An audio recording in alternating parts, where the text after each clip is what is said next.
Testing. 1, 2. Testing. Test. 1, 2.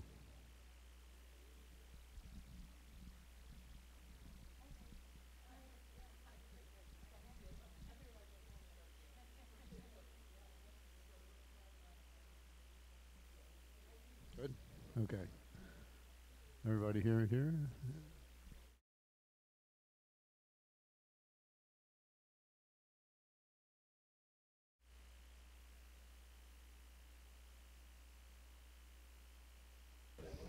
Testing. 1, 2. Testing.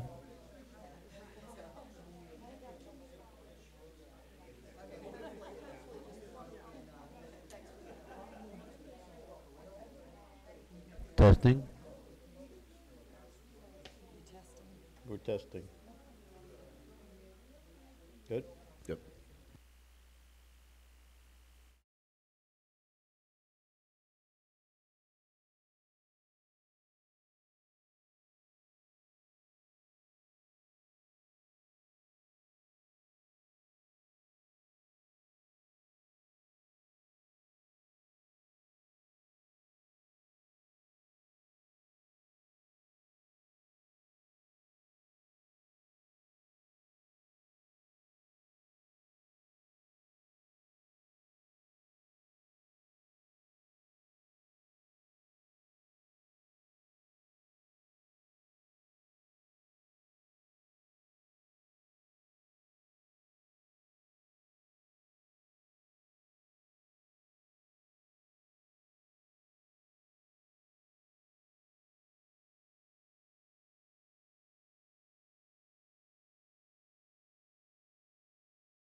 All right, first item on the agenda is the approval of the agenda for tonight's meeting. Has everybody had a chance to review it? And are there any suggested or proposed changes to the agenda for tonight's meeting?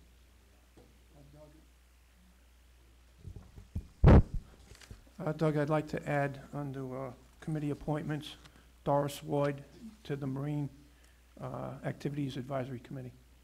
First term. Okay, what's her last name? Lloyd, L-L-O-Y-D. Everybody? Sorry? Very good. Okay, that's fine. Thank you. Any concern? Everybody okay with that addition to the agenda? All right. Colette, please note that that's changed on the agenda.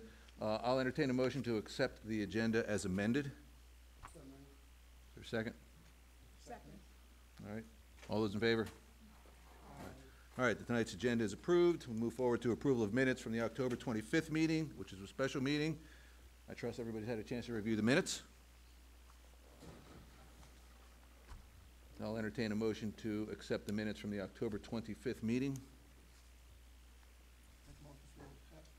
Is there a second? Second. All those, Cheryl second. All those in favor of accepting the minutes from the October 25th meeting? Okay. Minutes from the October 27th regular meeting. I'll accept a motion to accept those minutes as presented. So moved. Is there a second? Second. Thank you. Any discussion, any concern, any questions, any changes to that?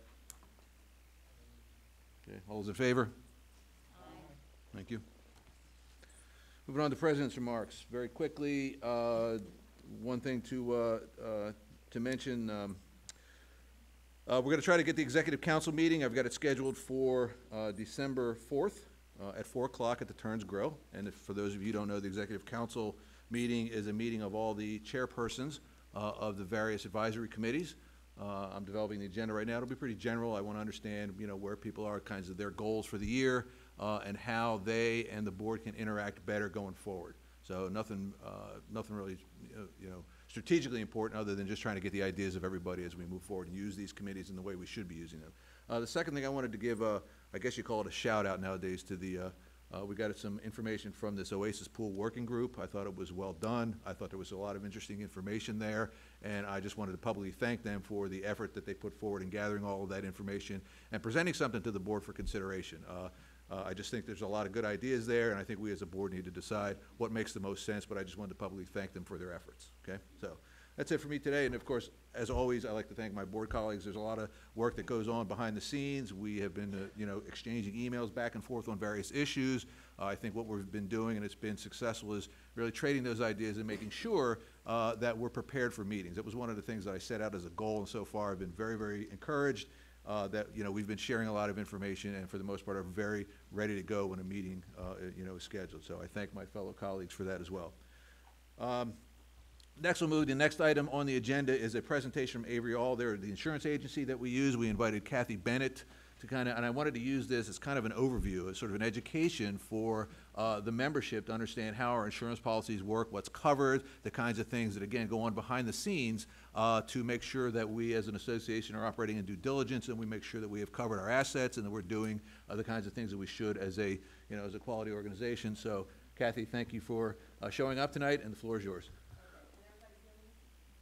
Do we have a microphone? I think we should have a microphone. I think it would be, especially for our folks that are listening in remotely.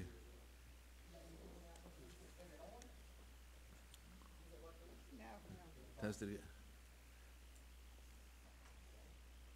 Now is it working? No. Okay. Go. Okay, so they asked me to give you a presentation, just a brief overview about your insurance here at Ocean Pines. You have a lot of moving parts. I'm always amazed at how big you get and how many different things that we have to cover. We're Avery Hall, and we were formed in 1925 by the late Mr. Avery Hall, and we are currently employee-owned. We have about 75 employees, 57 are in our Salisbury office where we're headquartered, and the others are spread through our branch offices in Easton, Seaford, Milton, and Bridgeville. We have a team that takes care of the Ocean Pines account. I'm the account executive. I've been with Avery Hall since 1995. And this is your account manager, Michelle Smith. Our contact information is here if you ever have any questions. Michelle has about 20 years experience in insurance, and Michelle Johnson is your claims representative, and she's been with Avery Hall for 40 years. On your property insurance, your blanket building and personal property, we have $22,108,599 blanket coverage. It's at replacement cost. You have a 90% co-insurance clause. That means you have to insure to within 90% of what it will cost to replace. You have a $10,000 deductible. There is a separate wind hail deductible at 3 of your locations because you're coastal. 100 Clubhouse Drive, you have a 2% windstorm or hail deductible, which is $52,316. You've chosen at this time not to buy that down because you're doing some remodeling. So in the spring, you might reconsider that. Beach Club has a 5% windstorm or hail deductible. That is $108,959. We do have a buy down to $10,000. And as you know, we did have a big windstorm, took the roof off a couple years ago. 1 month for landing the yacht club, 2% wind hail, $88,251. Again, we have a separate policy to buy that down to 10. These are your various flood policies with the various deductibles. You can see your building limits, contents limits. At the beach club, because of the proximity, we do have $1 million excess over your $500,000, which is the maximum you can get with the National Flood Program. These are your inland marine items. They're an actual cash value. We have coverage for your tees and greens at $1 million with a $1,000 deductible. Leased rented equipment, you sometimes do lease rent equipment, $50,000 per item, $100,000 at any one time. We have scheduled equipment of $3,413,37. Radio equipment, $151,860. Miscellaneous property, which I think are the portable marina, $13,597. All your computer equipment, software, $1,446,991, and valuable papers and records, $200,000. Crime coverage, you have some crime on your primary policy, and then we have by excess over. Computer fraud, we have $10,000. Total of theft or money and securities inside, we have a total of 50, outside 50, robbery or safe burglary 25, money orders 5, employee theft, we have 3,150,000 total, forgery and alteration 100,000. This is your Watercraft, your little boat that you use for maintenance of the marina. So you can see the limits, deductibles. It's Watercraft. On your auto, we have $1 million limit, liability for any auto, whether owned, borrowed, hired. Any auto, personal injury, $2,500, uninsured motorist, $500,000. Comp and collision, according to the schedule, some of the older vehicles we don't have comp and collision on, and then we have comp and collision for any hired autos as well, or borrowed. General liability, we have $1 million per occurrence, $2 million general aggregate, and that includes liquor liability for the restaurant and yacht club. Then we have the miscellaneous liabilities. Employee benefit liability, that's if you fail to sign an employee up for a benefit that they're entitled to. You have $1 million for each employee, $2 million aggregate, $1,000 deductible. Fiduciary liability, that's for your liability, your fiduciary responsibility as for the employee benefit plans, et cetera, $1 million. Directors and officers liability and employment practices liability, $2 million. Employment practices is wrongful termination, discrimination, harassment. Pesticide, herbicide application, we have $2 million each incident, $2 million aggregate. You have police professional, $3 million each person, $3 million for each wrongful act, $10,000 deductible. Line of duty death coverage, $50,000, $100,000 aggregate. Cyber liability, you see that a lot in the news with people getting hacked, information, including employee information, being gained access through your system. we have $1 million and $1 million aggregate. Also, cyber extortion, if they take your computer's ransom, and, you know, then you have to ransom them back, that's covered. Bottom is for fines, in case you, the data is compromised and you get fined for the way you handled it, 100,000. Marine illegal liability, $1 million per occurrence, $1 million aggregate. This is storage tank pollution for all the different storage tanks that you have. Some are gas, diesel, waste oil. That's if there's a leak and you have EPA, you have to clean it up. This is for all the sports camps and after-school care and all the different children's programs that you have. We have $1 million per occurrence, and then there is a $25,000 for medical expense in case they get hurt. Workers' comp, which is required by law for all the different employees. This is the employer's liability, $500,000 each accident, $500,000 policy limit, $500,000 each employee.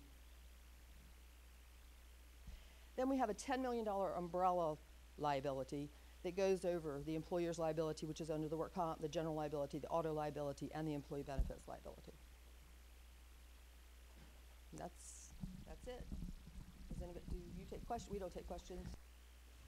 I think I'd open the floor up for questions, just because I think one of the goals here was to try to, you know, let the membership Right. know of this kinds of coverage. So as long as we keep it, you know, to a reasonable amount of time, I'll let you entertain Okay. some questions.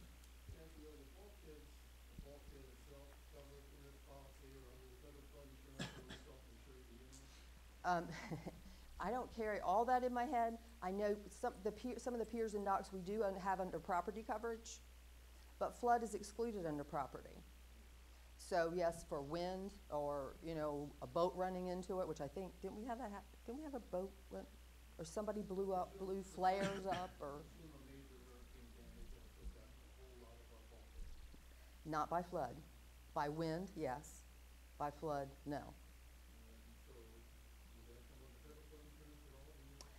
I'm not, I think you're self-insured. Again, if you had, like, specific questions, I can go back and look, but flood insurance won't cover bulkheads or docks. There's just no way to cover that. Again, if the wind blows it away, but probably what we're gonna have is the flood rising and knocking it out. So you're self-insured for that. Can I ask you a quick question on the flood insurance? The umbrella doesn't follow on that, correct? No, umbrella is liability. Flood is a property damage. And do you think the limits are high enough? I read $500,000 on a $5 million yacht club, where if we get mold and everything else, are we covered well enough there? Flood I is mean, just, by the flood creating that, right. which is. The choice has always been because they felt that the yacht club wasn't that susceptible to flood. But as we just saw in Houston, 80% of the properties that were damaged in Houston were not even in a flood zone at all. Okay. So with the weather, I mean, we can get, 500,000 is the maximum you can get with the federal flood program. We have to go excess to get that, which we've done on the beach club, because of course they felt more exposed with the beach club. We can certainly quote it, that's an option. All anybody has to do is ask, you know, just let me know. Give me a limit, and we can get you a quote, and then you can decide if you think you're enough at risk to spend the extra money to cover it. And carrying on the hurricane thing, do you think our umbrella is large enough if we were to have a major hurricane here and what are we covered under a hurricane for? You're confusing Yeah, and that's what I'm asking. property with liability. Okay. So the umbrella is a liability coverage, so that's your auto liability, which is bodily injury or property damage for which you're legally liable. You hit somebody with one of your vehicles. General liability, you know, if somebody slips and falls, there's an issue on the tennis court, I'm trying to think of past claims. That's what liability is. Employer's liability, which is your employees under your workers' comp, that's a liability.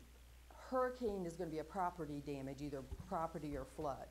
So your hurricane, you're looking at that 22 million, almost $23 million in property coverage. And that's blanket. You know, we have a statement of values with all your different properties. So Okay, so we should be covered even if we were to lose 80% of our properties, as long as we were at 90%, which Selective comes in every year and does an Yes, and it- appraisal on that to ensure. Well, what they do is they do a call, is, insured value estimate of any building that's over 100,000. Okay. So, and then they have loss control come out regularly and look, so if they felt any building was underinsured, then we definitely would bump it up. So, from a property standpoint, you should be okay. Flood, you might wanna, look at those higher value buildings, but from a property, strictly property, once you meet your $10,000 deductible, if you lost 80% of your property in a storm, in a wind storm, or a fire, wind is, Right. probably the biggest one then you should be, adequately covered. And just to follow up on that, in the case of the buildings, we have ordinance coverage, and we've got increased cost of construction, for Yes. instance, to meet new code. Is that an aggregate at $1 million? So if we were to lose 10 buildings, and we have buildings that don't have sprinklers in them, and it costs far, That is an aggregate. Okay, So we could, if you have specific buildings that there's an ordinance issue. right. Like then you should get an idea of what the cost is gonna be to increase to whatever that limit you think for that building. And we can just add specifically for each building, save that, basically throw an amount for buildings you haven't thought of, or issues you haven't thought of. And the flood insurance only covers the structure. So for instance, the pool that's at the beach club or at the yacht club, any heaving or anything that might occur No, during we a did flood. extensive research on that Okay, a few years ago, because there was a thought that there was another community that said they did have coverage for pools, and we found out that they don't. We even talked to their agent to try to find out if there was a way to get coverage for that, and there is not. and last thing, because this is part education too. Okay. Everything we have in inland marine that we have listed as equipment is, we actually get paid actual cash Actual cash value, value. regardless of what we listed It's in there. up to. We up to that amount. Right. So if we say something's $5,000 that we have on there from 2008, but actual cash value is 2,000. Yes. That's the maximum we get. Yeah. So we should be culling the inland marine to look at the older stuff, because there's no sense paying full insurance on that. No, because if- you're only gonna get actual cash value. Right. Now, as far as I know, I think Public Works, I'm not sure which department reviews that every year at renewal. But you have to review it, you have to remember to tell us when you get new stuff, you have to tell us when you get rid of old stuff, because we have no way of knowing, because that you have to let us know. Great, thank you. Is that it? Anybody? Yeah? Yes, sir.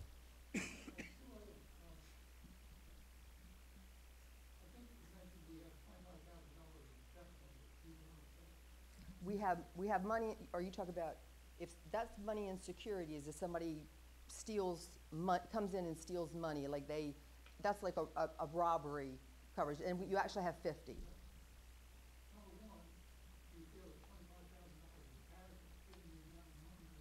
We have 50. We have 25,000 underlying, and then we have another 25. So we have a total of 50 inside, 50,000 for membership, outside. Well, I don't know how much money that that's something that, again, I depend on.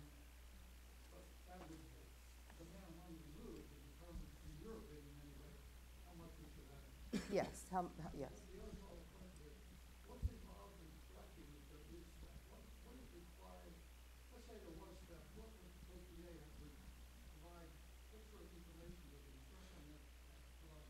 Well, there's two different things. If you're talking about theft of money, that would be a police report. And that, in the police report, you would tell them how much money you lost, and it's just, you sign a proof of loss saying this is how much money was stolen. Then there's employee theft, which would be like an embezzlement kind of thing. And again, and you have over 3 million for that. That, again, is a police report and a police investigation and a signed proof of loss. Yes. Yes, that's 3,150,000, I think. And I think that's dictated by some regulation is according to your assets and the percentage, and we've had that limit for a while. But yeah, employee theft is a separate issue. You mentioned self-insured. Mhm. Does that mean that Ocean Pines is self-insured? Yes, yeah. Anything that you don't specifically insure, then Ocean Pines is basically, Right, they have to plan, they have to, that's a contingency fund. So what I'd also, go ahead, I'm sorry, go ahead. Mhm. Right, to be ready. All right, well, let's take one more question, and I want to close the floor after that, Gary. So if the yacht club gets damaged by a flood water, Mhm. the maximum we have right now is 50,000. 500,000. At the yacht, 500,000, yes. For the building, for flood, yes. Yeah. I thought the limit was 50 on flood. No, we have a separate flood policies, and at the yacht club, the limit is 500,000, which is the maximum you can get without getting an excess policy. The only one we have an excess flood policy on is the beach Beach club. Okay, so if there is a flood Mhm. and the first floor is damaged and all of the furniture is damaged and the kitchen equipment and everything else, Furniture and equipment is gonna be the contents, and I don't remember, I have to go backwards to see how much contents we have at, can you back this up to the flood?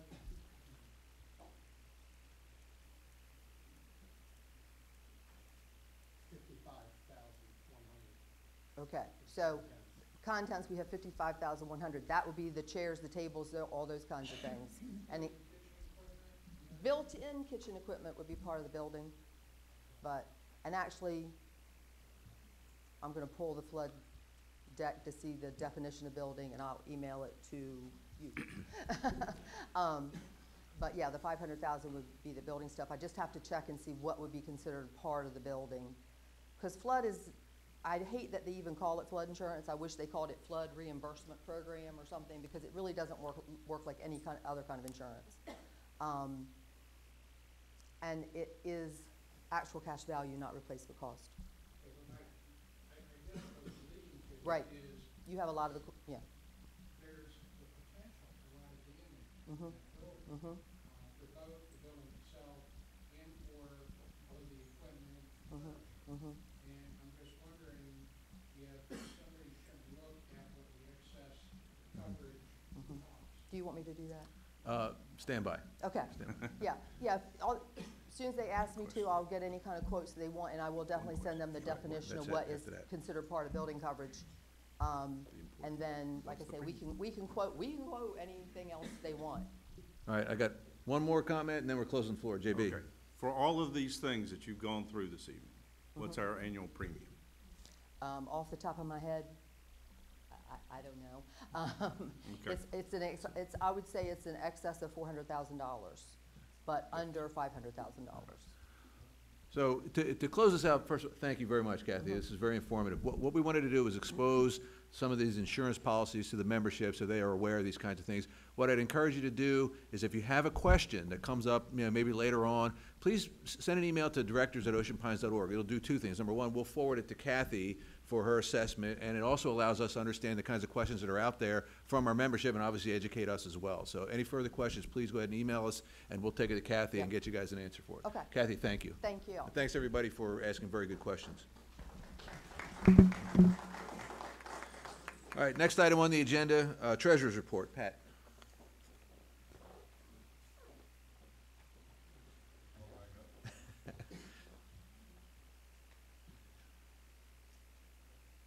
The financial results as of October 31st, and operations, year-to-date operating results, and these are all in thousands, 3,088, and the variance from budget on that is 810, and that variance is due to the fact that expenses are 13% higher than budgeted, and revenue is at budget. And that compares to the prior years, as you can see, 2016, 76 off budget, and 2015, 189 above budget. For food and beverage, for payroll costs, there are restaurant industry standards, and those standards suggest 35% employee to revenue, and our actual is 52% for the yacht club. For the beach club, the standard remains 35%, and our actual there was 46%. Cash available for operations this year, $2,137 compared to the two prior years, $3,213 and $2,356. Accounts receivable net in 2017, $861, in 2016, $998, and in 2015, $1,058. Our reserve balance at October 31, $81.99 for this year, $77.64, and $65.58 for the prior 2 years, so there is some growth there. The $81.99 includes the replacement reserve, which is at $5,092, bulkhead reserve at $2,598, and the roads reserve at $500. Year-to-date expenditures for capital, replacement capital, actual $578, budget $292. New capital, actual $133 against a budget of $86. And roads and bridges, actual expenditures $86 against a budget of $150. The Reserve Study Working Group update. Doug Green of DMA, the firm that has been working with us to develop a reserve funding plan, met with a subgroup of the Reserve Working Group, including management, to review the updated reserve analysis and funding methodology. The new capital threshold that was approved of $5,000 was incorporated into the study. All agreed that group purchases of items that individually fall below the $5,000 threshold, such as computers, would still be included as capital for purposes of developing the funding needed. The funding methodology that will be used is the cash flow method, which incorporates the component method, but is based on different timing for funding than the component method previously discussed. This method smooths the funding needs over time, and the study actually projects out the funding need for reserves for 30 years. The next steps, management has the asset list, and they will review over the next few weeks, removing items that are no longer in service, and provide this information to DMA to incorporate into the funding projection. It is intended to have the projected funding dollars needed to incorporate into the FY18 budget process in January. The Budget and Finance Advisory Committee met with representatives of Union Bank and the Bank of Ocean City, which is our current bank. Both banks are rated Bauer 5-star. The Bank of Ocean City matches services and rates offered by other banks. The committee unanimously recommends maintaining our relationship with the Bank of Ocean City as our primary bank. It further recommends that we engage Union Bank as a second bank and initiate investments with them, the committee noting that having a second bank that is not local will give Ocean Pines options for diversity. We have recently invested in CDs and will continue to ladder further CD investments. Pat, thank you. Next item on the agenda is the General Manager's Report. JB? I'll keep the joke brief. We used to go to Columbia Baptist Church in Falls Church, Virginia, where Coach Gibbs was a member. And Pastor Jones told one of the little boys on a particular night when Redskins were playing Dallas, give me a thumbs up or down, depending on the game, the 4 o'clock game for the 7 p.m. service. And the little boy comes in a few minutes after 7 and goes, instead of the thumbs up, he went right down. So with that being said, we'll move on so we can all get to that game. The budget development, obviously we're moving right along with that. Draft is complete. I can't tell you how many drafts we've gone through. But I highlighted the word proposed up there, and you'll note the 4 words beside it. We go draft to proposed, from the GM to the Finance Committee and to the board, then to a recommended budget after we have all of our meetings and hash through everything, and then the board gets the final piece to it to adopt it. So proposed, so draft is where we are now. We go to proposed, then recommended, then adopted. Get familiar with those 4 terms. You'll see them a lot. the proposed budget due at the end of this month to the Budget and Finance Committee. And as we go along, I'm looking to better communicate details of the budget so that you don't get to end of March with a budget adoption. That's the first time you hear about it. Hopefully you'll see some other things as we go along. Regarding food and beverage, I've met with several consultants. I've met with several very interested and passionate, knowledgeable parties that reside here as well. I'm waiting for a couple proposals back from consultants. I've even heard from a few that I didn't expect to hear from, but we'll sort through all those over this next few weeks. That report's due on food and beverage plans, including the yacht club, to the board by the end of this month. For the time being, we're open on Fridays and Saturdays. I mentioned this last month through the end of March, and then we'll get back to regular scheduled programming. And special events and banquets are also occurring as scheduled.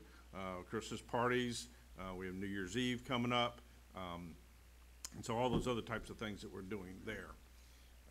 So we'll keep working on that. With the country club, the second floor, the architectural and engineering firm that had completed construction drawings to the level of putting them out to bid a while back, they are researching what has to be done to update the drawings, but that would probably be limited to just the main part of the second floor where we're talking about the meeting rooms and the large open space in the middle, if we're interested in having any of that area being available to us by the summer of 2018. If we were looking at, part of that will be kitchen, that may be an option 2, if you would, and the issues of the front entrance, that piece of it, that would involve civil engineering, that would have to start from scratch. So that's on hold for a while as far as actually doing that, but we do want to get some cost estimates of what it would cost to produce the plans, and then we could be able to get some cost estimates roughly for these other pieces, but particularly we would have complete drawings for doing that open area of the second floor and getting that operational. The recreation department, obviously there's a lot of holiday events going on. Hopefully you've seen the flyers. We've got Santa visits the next December 2nd, 9th, and 23rd. We have the Santa golf tournament. We have breakfast with Santa. We have the Reindeer Lane gift shop, SantaCon 5 run, that should be interesting, and then a lot of variety of movies, and of course the holiday light competition, and again New Year's Eve at the yacht club. Was able to participate in the grand opening of the new platform tennis courts the other day. We had a big crowd turnout for that, and thank y'all for coming if you're here this evening. And a beautiful day, and we had lots of VIPs there, which is nice, and people started using them right away. So we've added to our assets here at the association. The IT and technology work group, we have 2 systems, software systems groups coming. One took a tour today, and then we'll be presenting a demo on site tomorrow all day for the department heads and certain individuals of the technology working group, so that we can see how their particular system would be utilized here at the association. We have another one scheduled for the following week, and then we've got a couple more that we'll probably have in for demos as we move that process along. Before I come to that, just so we don't get lost, excuse me, flip back to my other notes. There have been some questions about sound panels for the yacht club. Those have been found. They're still in good shape. But as far as I know, I haven't been able to find a plan that was put together before we ordered them as to where exactly they should go in the yacht club. Obviously upstairs, we know that, but where on the walls or the ceilings, etc. So I'll have to get a sound consultant in here to advise us on, versus just peeling the tape and putting them up randomly. That is a science, particular science, that I am not keen to. Other things, there was a question about the an issue of one of the old playground equipment. That is located also at the Public Works Department. And the composite wood, was an interesting story there, because we had the playground, and we needed to replace the wood that basically was the support structure as well as the walking area of that playground equipment. And it was decided that we really needed, if we were going to replace it, we should do it with composite wood. I don't know what happened between time, but then we put up a new playground set, and we didn't need that composite equipment that was actually drilled for the old playground.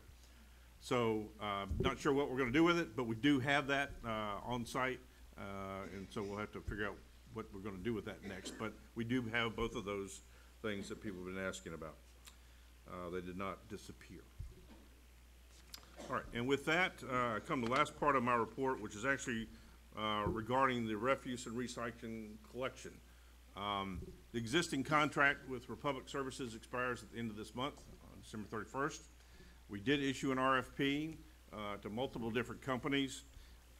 We had 2 responses. We had a third that said that they were interested, but not this time around. Looking at the evaluation piece of that, we asked for quotes for yearly service. We asked for quotes for 6-month service. We asked for Monday through Friday. We asked for Monday through Saturday.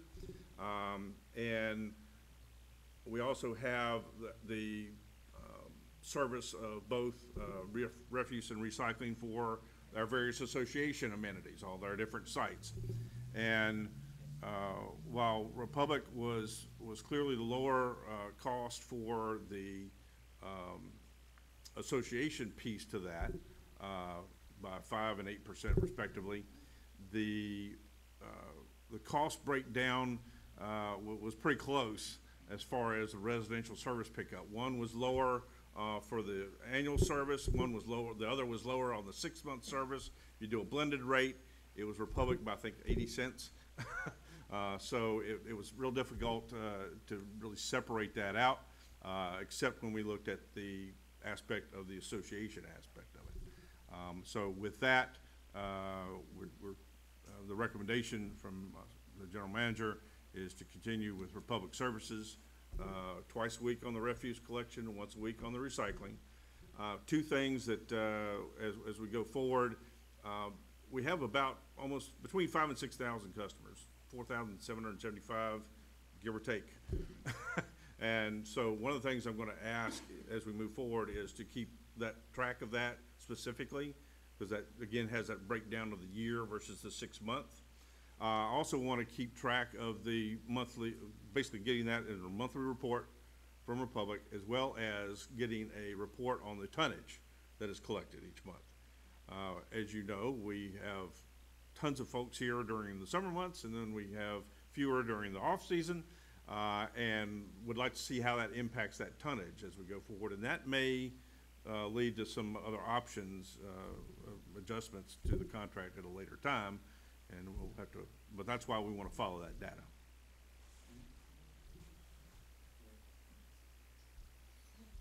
Comment about that. I just wanted to comment about the Monday through Friday versus Monday through Saturday. I'm glad that you asked for bids on both, because I think Monday through Saturday is a pickup schedule that would serve our part-time residents who are primarily here on weekends most of the time, a little bit better than the Monday through Friday. It's unfortunate the Republic didn't offer that Monday through Saturday bid, but I'm hopeful that next time around, maybe one of the new bidders will look at that. I think that would give us a better overall plan for our community.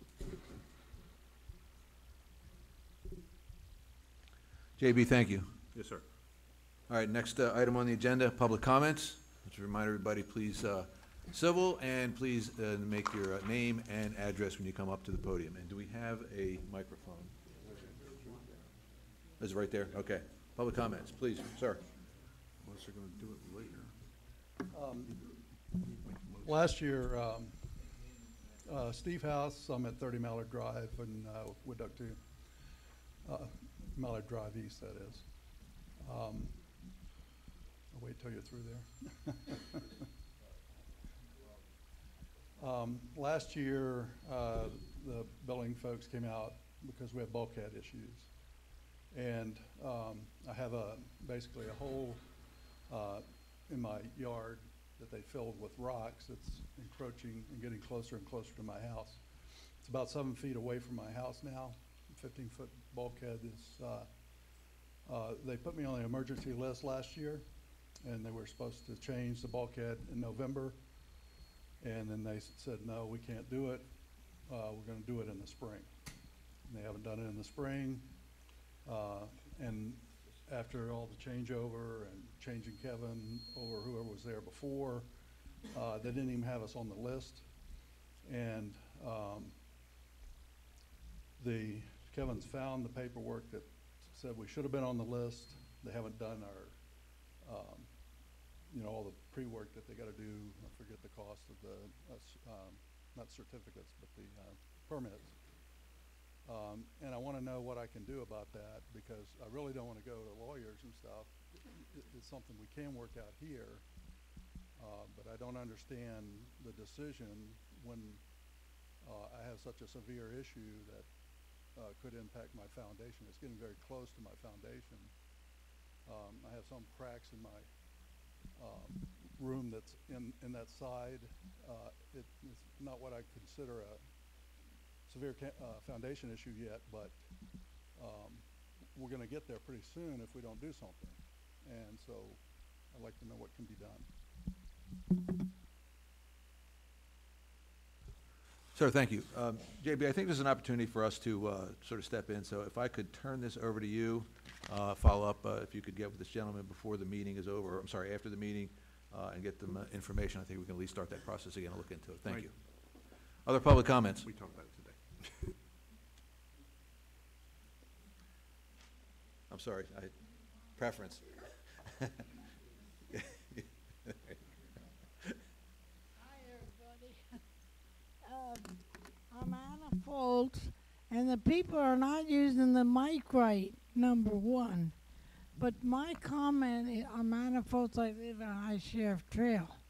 One of the things I'm very concerned about is when you go to the pavilion at nighttime or during the day, the walkway going towards the pavilion, it's real nice in the beginning, and then when you go another halfway, it's all crooked and it has uneven pavement. So when you're walking, I've seen these seniors walking with a cane and almost fall. And I was worried about it because it's happened quite a bit.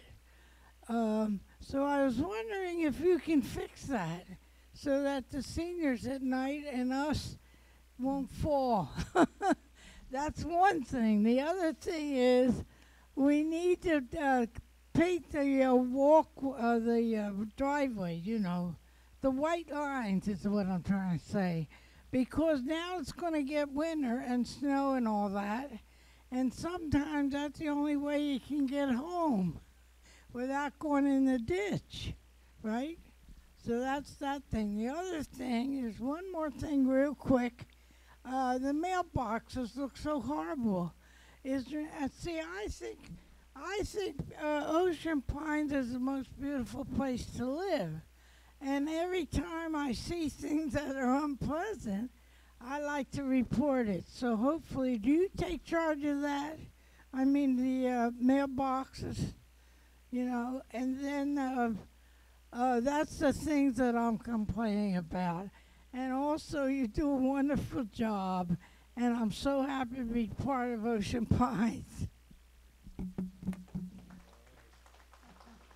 Thank you. Other public comments? I'm Dick Neiman. Can you all hear me, or do I need to use this mic? Use the mic. Okay, got it. Two subjects I'd like to talk about tonight for hopefully a short time. First one is bulkhead reserve. I mean, we've got in there 3.5 years, well, let's just call it 3 years worth of money in the bulkhead reserve right now, which I always thought was supposed to be a pay-as-you-go type reserve. And whether everybody realizes everybody in Ocean Pines pays in the bulkhead reserve, it's just that waterfront people pay a lot more, that's all. But I think that having 3 years in there ought to be enough right now when we don't have an active program. May 1st, if we have an active program all scoped out and running, we will have 4 years' worth of money in there plus. It was, when I say that, was running at $800,000 a year. The last time I brought this up about 10 years ago, it was 400,000, but they solved that by doubling that and making sure they spent 800,000, just so you know that. Anyhow, I'm hoping that, I had a suggestion. There's always a fear that somebody will take that money, the next board, not you guys, obviously, the next board will reappropriate that to something else. Personally, I've got $1,200 right now, maybe $1,600 on my money sitting there not being used, okay? So, I do have an interest in this. I guess the judge wouldn't throw me out. I'm suggesting that you suspend collecting all of the bulkhead reserve 1 year.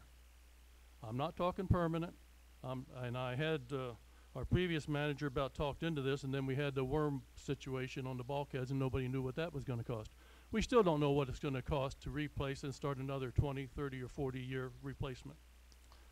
By suspending that, I personally believe that we need to cover the deficit this year also. So that would say you guys are going to be bad because you're going to raise the assessment. I don't know that for a fact. But if we have to cover that loss, there's a charge in there for the loss. What I'm suggesting, you knock out us having to pay in the bulkhead reserve that you don't need, at least for 1 year suspension. And then the money that every property owner is putting in right now, you know, that would reduce our assessments right now. Mine more so than somebody else. It's the Donald Trump way. They give more to the rich and then the poor. I don't know, something like that. But anyhow, and then if you had to, I don't know what the loss would be, but if the loss was 800,000, you know, what's that, $100 for everybody? No, it's not $100. I think I'd get down to about $20 or $10 per lot. When you raise that, lower the other assessment, you may even come out where you can lower the whole assessment. I'm not sure. You need to look at that. But I really believe that in any case, you should suspend the one. But I think it could help you with not having to raise the assessments this year or raising it less. Second issue you guys are going to love. I call it renaming the $5 to $6 million OPA building by the water. A couple of weeks ago, this is what got me started again. I used to do this pretty regular. Now I only do this annually, so you'll bear with me. But normally, I saw a thing in the, I'm not sure he's going to like this, in the Gazette, that talked about that we should rename this building by the water the Yacht Club. And it says this is a forward-thinking initiative that will honor the community's history while creating a promising future for a more marketable amenity. I said, why rename the building Yacht Club to honor decades of millions of dollars of financial losses? A more appropriate name might be the Money Pit. That's just a side. I threw that in. I fail to understand how reverting to the Yacht Club would help the operation be more marketable. Those are the two key words, honor and marketable. I say a yacht club, to me, implies expensive and formal. It seems that most patrons want, what I think most of them want, is casual atmosphere with consistently good food, good service, reasonable prices, and big word there is consistency of those three items. I'm going to give you all a handout on this so you don't even have to take a note if you want to hear me. The other thing I always say is that, you know, at a yacht club, I would expect to see yachts in a club, and I don't see either one of those down there. It's a nice, easy, soft name. If the review of the restaurant operations is continued again, questions should not only be addressed to the patrons at the restaurant and bars, but also to the OPA restaurants who no longer support the facility due to repetitive disappointments in the past. Also, many clubs and organizations previously that supported the operation by having their affairs, their events at the restaurant. Ask again why they no longer plan their functions at the restaurant. I gave our manager one of the studies we did 13, 14 years ago. I don't think things have gotten any better. The Ocean Pines community supports restaurants outside of Ocean Pines, effectively voting with their dollars. Our restaurant should have a cost advantage over all of them. I think we can all agree to that. When eating out, it's unfortunate our residents have to pay twice, once at the outside restaurant and once again with our assessment dollars to pay for the losses. Many boards and managers have tried to run our restaurants without success. Simply renaming the building will not change this. The millions of dollars spent by OPA members to cover these losses is strong evidence that Ocean Pines does not know how to operate restaurants and bars. In excess of 30 years of trying, OPA has not found personnel with the qualifications to produce consistently good service, good food at reasonable prices. A restaurant could possibly be a gold mine for the association. However, OPA hasn't ever been able to operate the the restaurant to reach its financial potential. I gotta stop tripping over my lip. OPA probably needs to get out of the business and offer the facility to someone with the ability and experience who has the incentive to make money. Since OPA cannot make a profit, leasing out the operation could improve the amenity and eliminate the large losses now being experienced. So even though it's a diamond in the rough, I don't think we ever had anybody here that knew how to polish that diamond and make it more valuable. So I'm going to give you this handouts if I can approach this. I have an attachment to that has previous suggestions, current suggestions, and all that. These are not complaints. These are thoughts about maybe this can help the food and beverage group. I was on that one time years ago on that committee. I have another one I just thought was interesting. I was reading newspapers around here. We call the trash papers, but don't take any offense to that. Excuse me, I don't mean to cut you off because it's a very important point, but we do limit public comments to 5 minutes. Is that my 5 minutes? We're pretty close. Pretty close I could do. I just recapped. 30 seconds. 30 seconds I could do. I recapped the what every restaurant around here, or 10 of them that were, 11 of them that were in the newspapers, in the junk papers, that said how much they were charging for their buffets. And I'll let you look at the results of that. Again, Ocean Pines won. Thank you very much for your patience. Thank you for the comments and your work. Other public comments? Ma'am. Thank you. Hi, I'm Sally Warenius. I live at 11 Moonshell Drive. I was wondering if there was some way, it's until Bay, that we could get the signs painted out front. They put rocks in the front of it, made it look bad. Now it needs a good painting. Can we get somebody to paint that? I don't know. You know, I talked to Bob Thompson one time, and he said, oh, well, you have to get the people in the community to help. How am I going to go around a whole community to get them to help? That's one thing. The next thing is, I read the paper about what you're doing with the pool, the adult pool. If you do that, that's a wonderful move. I just wanted you to know that I think it's great. The only thing is, you got to train your guards, because the guards are going to have a hard time with those people. And there's young kids, they're just going to have a hard time. So they should be able to go to somebody, if they do have a hard time, and get them out to help them, you know. But other than that, that's all I have to say. Thank you. Thank you. Other public comments? One more. Gene.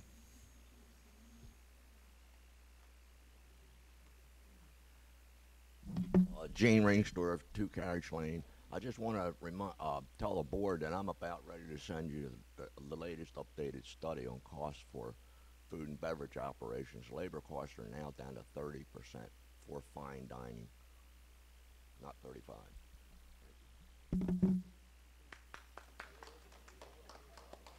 Thank you, Gene.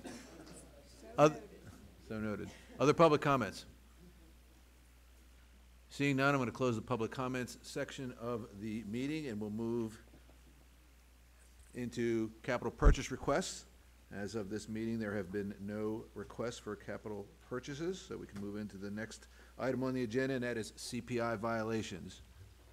Mr. Bailey. All right, we have 4 this evening that are being recommended to be sent to the Ocean Pines attorney for follow-up action. The first one is 7 Pinecone Way. This is a skateboard ramp that does not have a permit. All the inspections have taken place, and the letters, certified mail, et cetera, have taken place, actually took place earlier this year. We are now ready to follow up on that with legal action.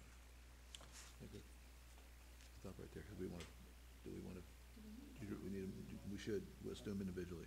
Yeah. All right. I'd So- move to go ahead and refer this to OPA council. Correct, is find them a continuing violation. Find them in continuing violation. Is there a second? Any further discussion on 7 Pinecone Way? All those in favor of the motion to find them in? I just have I'm one sorry. question. I see that this was it looks like back in April, the ramp remains. Has there been any updates in the last 6 or 7 months? If the ramp is still present? Yeah, everything, Has been. all of these are still in existence, still problems, but they occurred earlier in the year. Okay. Any other discussion? Then I'll call to accept the motion of finding a 7 Pine Coneway and continuing violation. All those in favor? Aye. Opposed? Thank you. Next. Second one is 45 Abbyshire. This is a maintenance issue. There's a shed and debris on the property, again, from the spring and summer. They are current on their assessments, but I am recommending that it be forwarded on to our council for follow-up action. I'll entertain a Oh, motion. excuse me. And that one was sold. I apologize. I wrote my notes down, then I forgot to write my main note. That one's sold, so don't worry about it. Oh, so, JB, you're not recommending any action on that Nothing on particular that one. property? Apologize. That, Thank you. I have 2 sets of notes. The one where all the list of all the actions that have taken place, then I had the cover page. So the second one to address is 4 Hemlock. This is a vehicle violation. There's no registration, no current registration on the vehicle. So recommending that be sent to the attorney for action. I'll entertain a motion to find them in continuing violation. So moved. Second? Discussion? All those in favor of finding 4 Hemlock Lane in continuing violation, please say aye. Aye. Opposed? Thank you. Next. The last one this month is 73 Boston Drive. They've put up a fence. It does not have a permit, doesn't have the county permit either that we know of, and certainly not one from Ocean Pines. All the letters have been sent and follow up on. It's now being recommended to be sent to council for further action. So moved. That's the abbreviated version, right? Yeah. Is there a second? Any discussion? All those in favor of finding 73 Boston Drive in continuing violation, please say aye. Opposed? Okay, thank you. That's it. That's it for CPI. All right, moving on to the next item on our agenda, unfinished business, and there is none. So I will close that section of the meeting and move into new business. First reading of amendment of Resolution B01. Ted Maroney. This is from the Bylaws Committee, and it's a long motion. It's on the website under administration forms and documents, under board packets. So all of this is there, including the notes from the Bylaws Committee to explain it. I'm going to just highlight the major portions of this. And this is the resolution that handles how we approve resolutions and how they're taken care of. The major changes here are to 1A, board resolutions, resolutions that relate to internal board of directors matters, how meetings of the board and OPA members are conducted, and petitions to the board. They've moved elections of members to the board out of that because those are set forth in the governing documents and they belong in a different section. They're just simply moved down. Second, committee resolutions. Resolutions that relate how committees and board-appointed ad hoc committees conduct business. They've taken the word advisory out because there are other committees that are established by the bylaws, and this brings us into conformance with our governing documents. 1D, resolutions that relate to internal policy, rules of the association's amenities, and compliance with rules and procedures related to the governing documents. They've placed governing documents in lieu of declaration of restrictions, and that's to broaden out the resolution to cover all of our governing documents rather than just the declaration of restrictions. An important one in 3A is they've added a sentence that says the first reading, which this is, shall be at a regular meeting of the board, and first reading submittal is not by motion. In the past, oftentimes we've had a motion for the first reading, but there's no action being taken by the board. So in this case, they've tried to take and have this resolution match what we actually do in practice rather than to have us have something in writing and not follow it. So a regular meeting, and it's not by motion.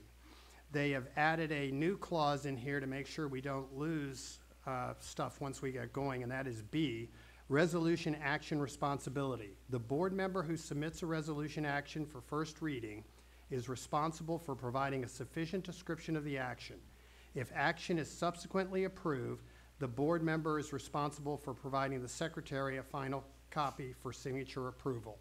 And what's happened in the past is that resolution changes have been made, and somewhere along the line, that's never been completely communicated and put into the book of resolutions. That takes care of this. Adoption of a resolution. That can be done at any special or regular meeting, and the action can be taken on the second reading. So there can be no action today to table a change to a resolution. Everything happens after the second reading.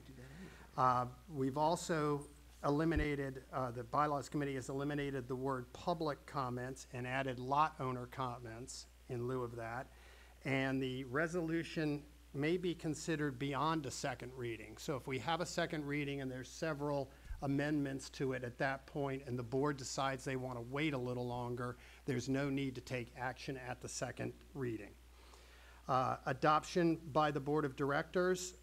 It is now the responsibility, and I'll read it, the Secretary of the Association shall obtain the required signatures for an adopted resolution action and verify that the original signed copy is filed in the Book of Resolutions. So that just gave Colette some more work. Under consistency, this is an important one as far as I'm concerned. The Bylaws and Resolutions Advisory Committee shall assist the board by reviewing all new resolutions and any amendments to existing resolutions. For consistency with Ocean Pines declarations of restrictions, bylaws, articles of incorporation, turnover agreements, and applicable Maryland law. In other words, the Bylaws Committee, regardless of what our advisory committees may submit here, the idea is that it'll go to bylaws, which will compare it to what the governing documents are, law is, and kind of look at it, how it fits within the community, rather than having one group that may not be looking at the whole picture, so we don't have any unintended consequences. Resolution review. The Bylaws and Resolution Advisory Committee shall establish an entity responsible for each resolution and a schedule of due dates for review of the resolution purpose. If an amendment to an existing resolution is recommended, it is the responsibility of the entity making the recommendation to prepare the documentation, including a red line draft for board review. What that means is that each committee, and we have some other committees, are responsible for making the red line draft, getting it to the board. The Bylaws Committee will look at it to make sure it doesn't conflict with our governing documents, and then the board can act. Availability of resolutions. The signed copies of the resolution shall be the official book of resolutions. And really, basically, that says, regardless of what drafts went through, the signed copies that the secretary puts into the book is the document that we'll go by going forward. So now there'll be a test on this, okay? So I'm going to start asking questions. So that's the hard one. Again, not only is there a one-page explanation on the website, as well as the full marked up copies of this resolution. It's a lot of changes, and just in general, I would say this to my colleagues and to everybody.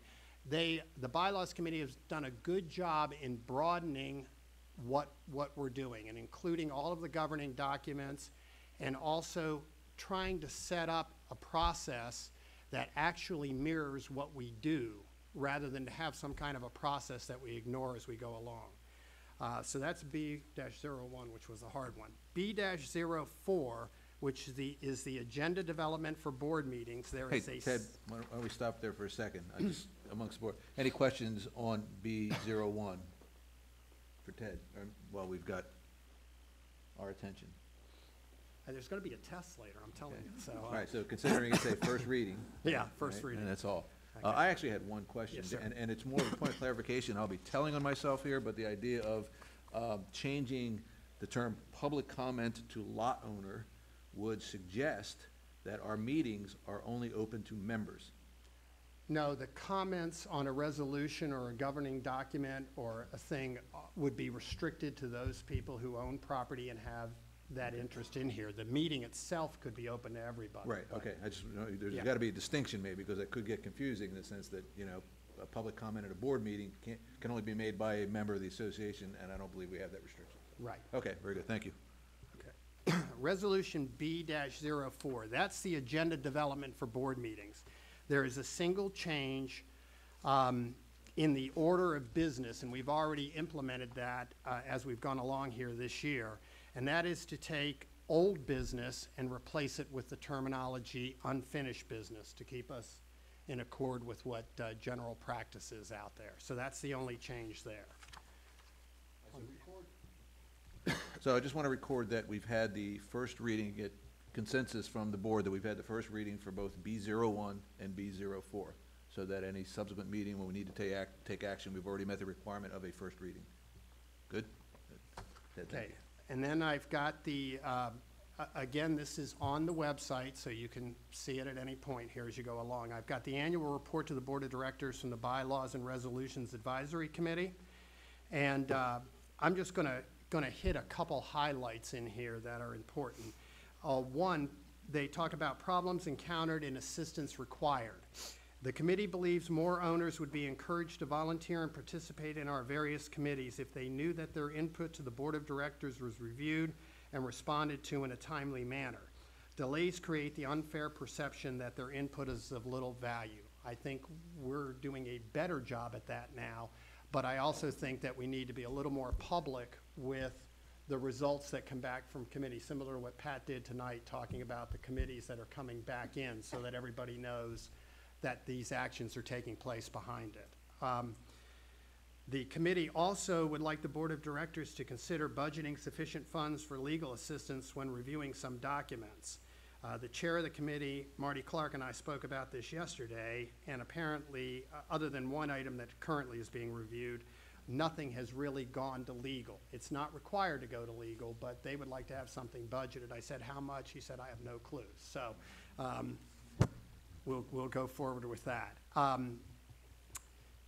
The next thing is review the work or request presented by the committee in a timely manner. I believe we're doing that. I believe we're completely up to date. It does point out one thing that is a problem in Ocean Pines, and that is, to the extent possible, you know, depending on terms, we should try to keep the same liaison with the same committee, because when I came on board, there had been various different people there, and with the change in who's running the committee and the change in who the liaison is, sometimes you're spending an enormous amount of time just trying to get caught up on business that's no one's fault for that, but that it sits out there.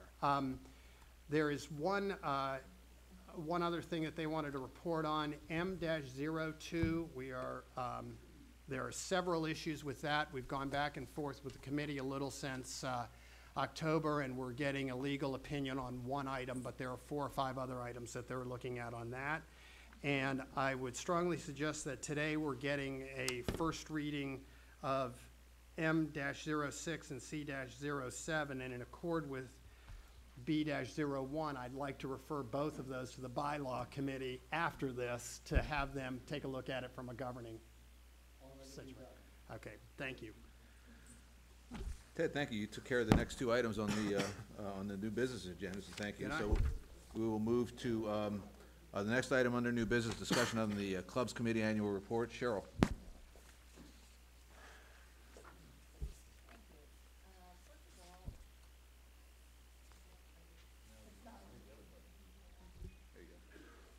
Thank you. First of all, I would like to say that we thank the Clubs Committee for a very comprehensive 14-page report that they produced for their annual report, including pictures associated with the recommendations that they've made. We have provided a complete copy of that to every board member, and I had asked the committee to just pick out for me, since it is a very comprehensive report, their top 3 items for me to just present those to everyone here today.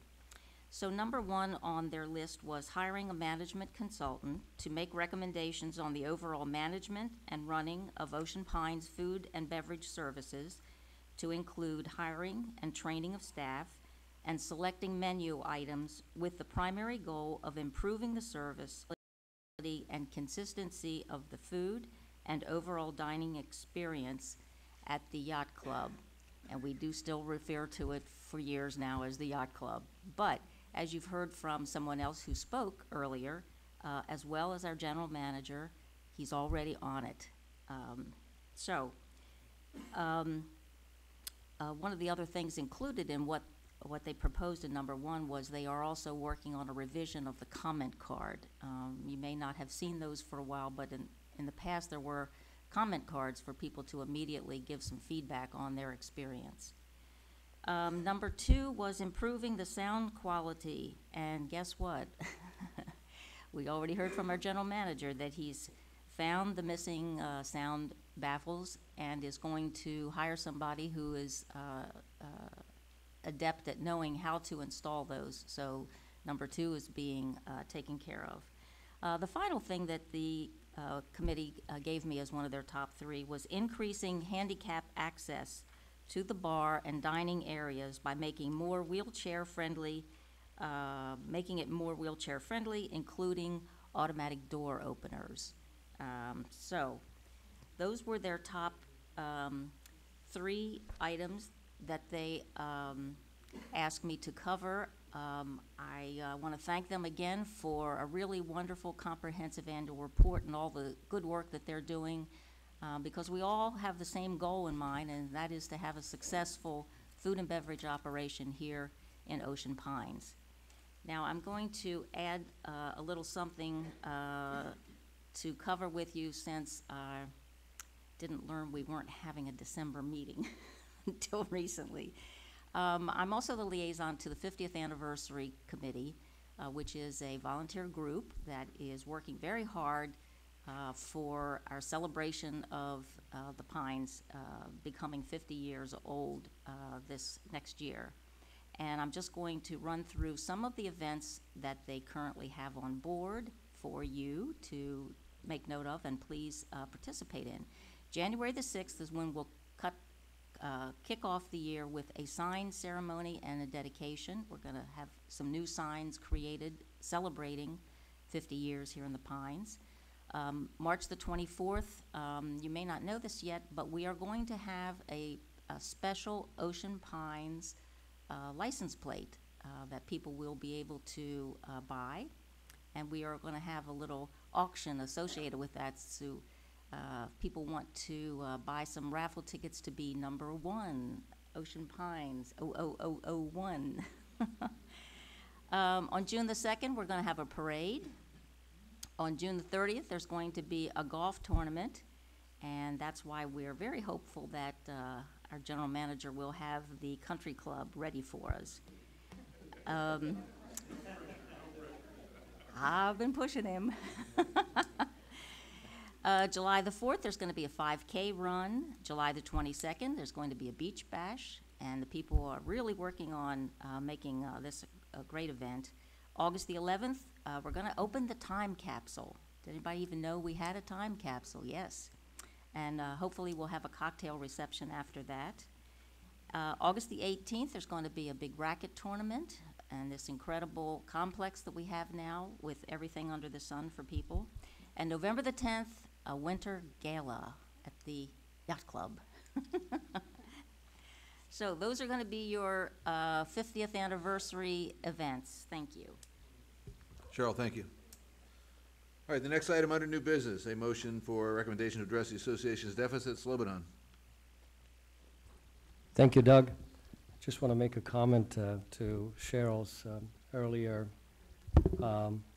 note on August 11th event. I think that is annual meeting, so we should have no problem drawing audience to the annual meeting for the opening of the time capsule. We should have a quorum without any problems. Now, about the motion, topic recommendation to help address the association's deficit. Motion to instruct the general manager to reduce the association's recurring operating expenses for the 2018-2019 fiscal year by 5%. Background. The audited financial statement for fiscal year 2016-2017 reported the association finished in red with a year-end deficit in the amount of $363,640.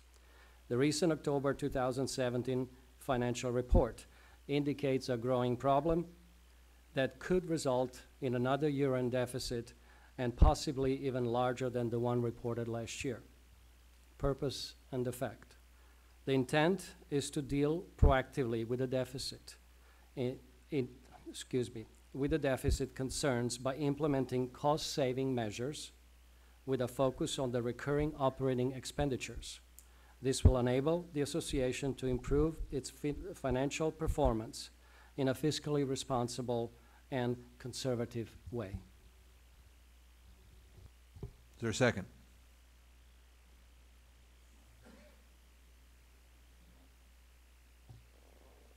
Seeing no second to the motion, we won't move forward with it, but thank you. I would like to make a public comment, because I think the perception here is something that could be misinterpreted. Number one, by no means are we abandoning any approach to prepare a very fiduciarily responsible budget that does deal with the deficit. Putting a specific target on that hampers the ability to be creative when it comes to looking at the cost side of the ledger. You've heard folks come up here and say, Gene reminded us we went from 35% down to 30% for the ratio for food and beverage. All right, we're at 52% right now. That's the kind of advice that's already been given by the Budget and Finance Committee to the General Manager, and he's taken that into consideration. There are many other things that are under discussion right now that are lending themselves towards a reduction in the costs. Our labor costs went up significantly last year. JB is aware of that, and that is driving a lot of the preparation in the budget. That is, what are the four things? The draft, the proposed, the recommended, and the adopted. So we are now in coming out of draft, and there are cost-saving considerations in there. So I don't want to give the association the wrong impression that the board is not interested in making sure that we are giving our fiduciary responsibility to the budget. All right. So I just want to make sure a public statement on that. Thank you. Next item on the agenda, first reading of an amendment for the resolution M06. Lebanon.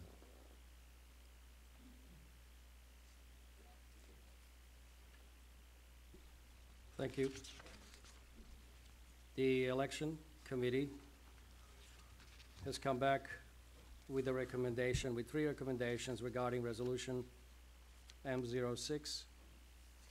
A first change, which you have the records of, redlined, that's also on the website, is to change from Thursday to Wednesday the deadline for ballots to be picked up. The reason behind it is right now the ballots are picked up by the end of the business day on Thursday, and the ballot count starts on Friday morning, which doesn't give much time the contractor to go around and pick up from 2 different locations, and for the committee to do any final check that is required. By moving the deadline to Wednesday, gives committee Thursday and the contractor to do a last-minute pickup and provide that extra time in case something goes bad and it needs to be addressed. Second change is related to changing the seating position during the candidates forum. As you know, in the past, during the past elections, there was only one elections forum, candidates forum held, and the seating arrangement was pretty much fixed. Now that the committee has promoted the idea of holding more than one elections forum, this year we had 2, and we believe we'll have more in the future, the committee feels that it should be at their discretion to consider changing the assignments so that candidates are seated differently from one forum to another. A third change the committee is recommending is to announce the results of the ballot count immediately after the completion of the ballot count. This was proposed last year. Board did not endorse that recommendation. The committee feels strongly that it should be revisited and best practices applied. This is typically what's happening around the country at the national and local election levels. So those are the 3 changes the committee is recommending. You have copies with red lines. They're on the website for anybody that wishes to evaluate them, review them, and certainly provide comments. Public comments are welcome so the board can hear what the membership feels about these recommended changes. Any questions from my board colleagues on the proposed changes in this first reading? Cheryl? I do question the third change that you've covered, because we have already had this presented to us in the past, and it was made clear that we were not in favor of this. I'm just curious why this is being brought back again. As a liaison to the committee, it is my responsibility to convey what the committee is recommending. If the board wishes not to entertain that change, then I think the board should make it clear to the committee that this is a final position and it shall not be revisited. That's up to the board to decide, collectively, not individually. Thank you. Any other questions? All right, please record this. We've had the first reading under, for M06. And then the next item on the agenda for first reading for Resolution C07, Slobodan again. Thank you. Thank you, Doug. This is proposed by the Comprehensive Plan Committee. Last month, the chair of the committee, Frank Daly, was in front of the board and reviewed the proposed changes. They're very comprehensive. Really, the whole resolution is restructured, proposed to be restructured. And the reason behind it was thoroughly explained by Frank Daly and the committee. I'm fully behind that recommendation. There's a lot of logic behind it. Basically the committee is recommending is that change be made from the current comprehensive planning model, which follows really a government public sector municipality model, to more of a corporate traditional strategic planning model. The committee also observed that the association does not have a multi-year strategic plan, and therefore the committee recommends that one is developed and it is given to the general manager as an ownership for future work. And the third area the committee recommends is that the committee serves as a support body to the board and the general manager and his staff in an effort to develop strategic plan. With that in mind, the committee has actually proposed change to the mission of the committee and its name as well in order to be in sync with the proposed changes. Any questions regarding the proposed changes to CO7? Yeah, just a couple quick comments. Normally, a strategic planning committee or a strategic plan task force has a shelf life. It comes in, it helps develop the plan, and then it goes away because the implementation belongs over here 100%. So my big question is, when would we start a strategic plan given all the other stuff we've got going? And two, does this really need to be a permanent committee any longer, or should it be put together on a case-by-case basis? And the bigger issue I have, even if it stays in effect, is that it really should have nothing to do with the implementation. Implementation of any strategic plan belongs to the guy that's sitting over here reporting to this board. If he wants to have help on something, that's fine, but that would just be my questions. Should it exist as a committee?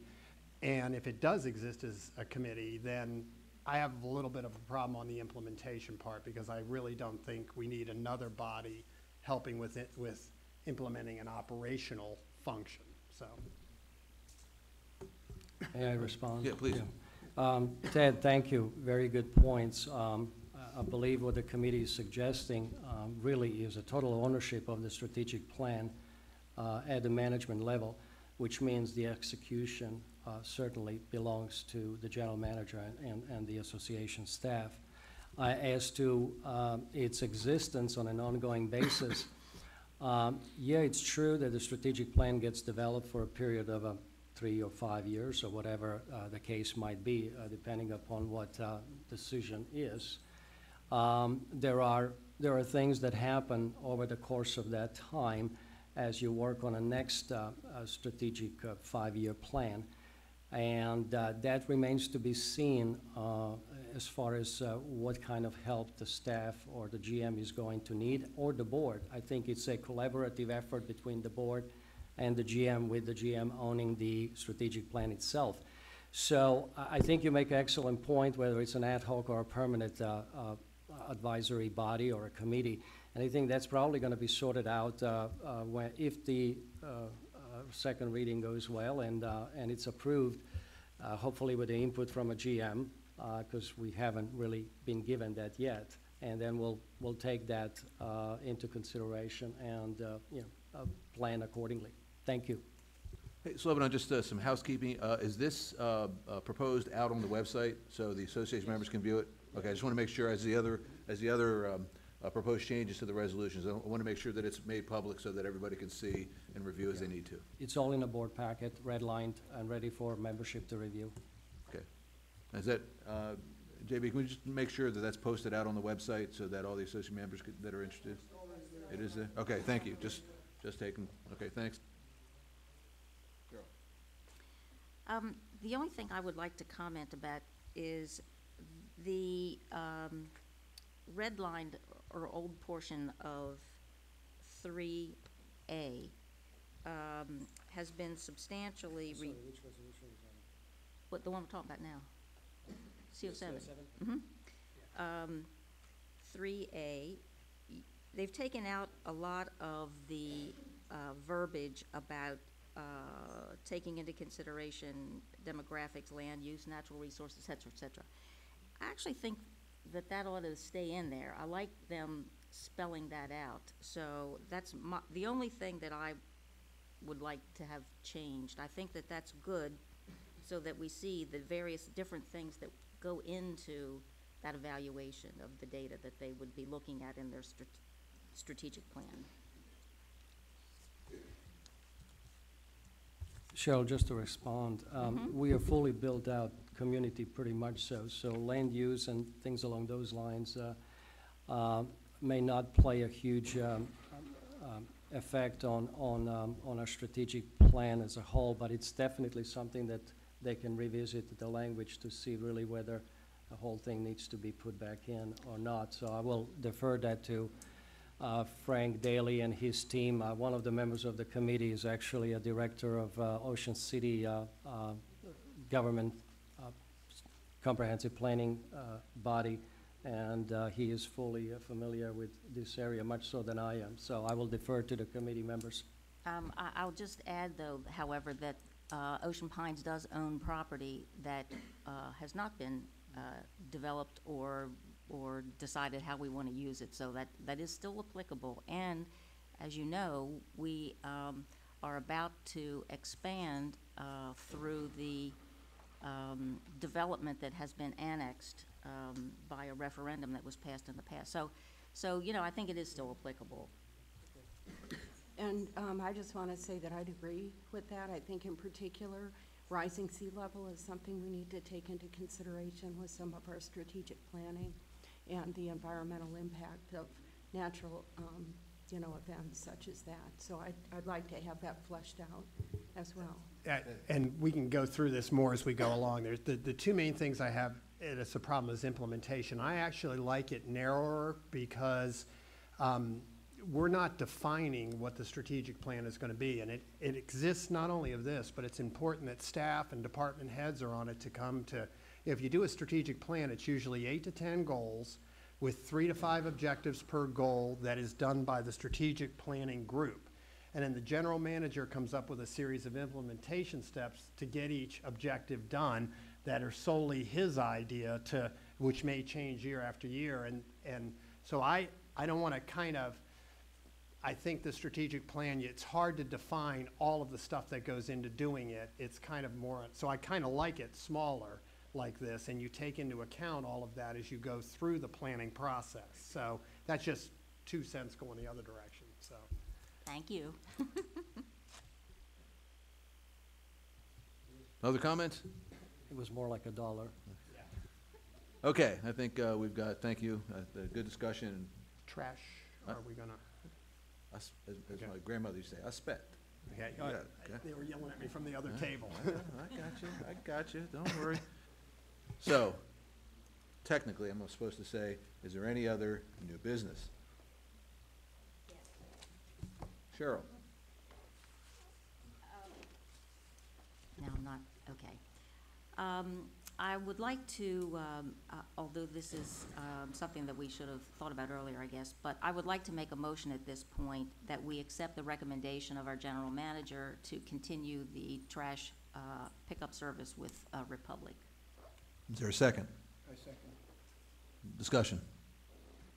Just when we get ready to enter the contract, we'll actually see a copy of the contract before it's entered into, and just go through the standard process so that we're sure. Other comments? Number of discussion items.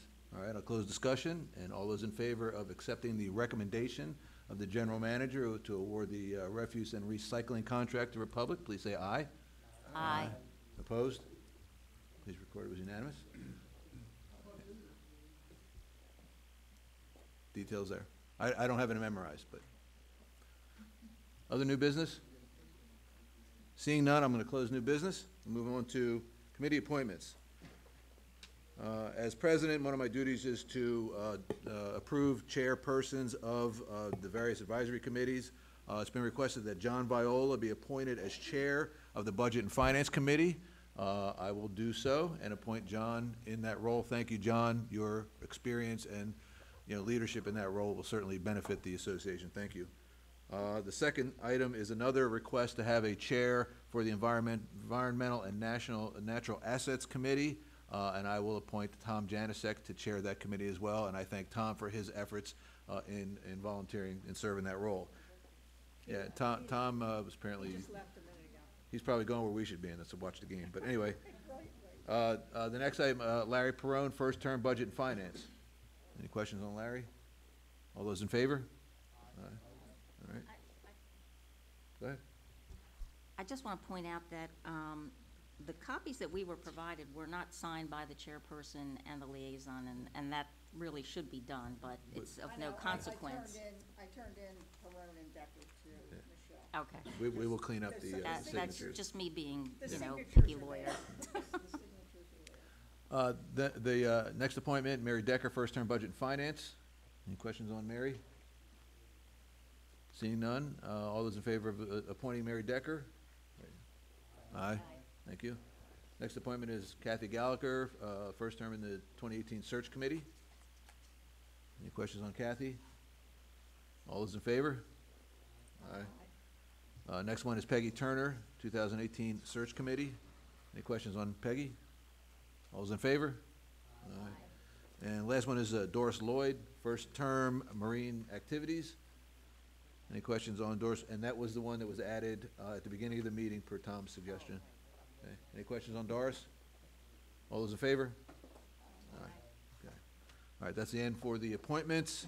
I will entertain a motion to adjourn to go into closed sessions for issues as permitted by the Maryland Homeowners Association Act, Section 11B 111, subsection 4, a meeting of the Board of Directors or other governing body of the Homeowners Association or a committee of the Homeowners Association may be held in closed session only for the following purposes: 1, discussion of matters pertaining to employees and personnel, and 3, consultation with legal counsel on legal matters. So moved.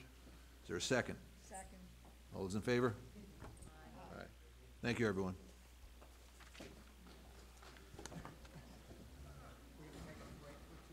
Well, we got to walk up.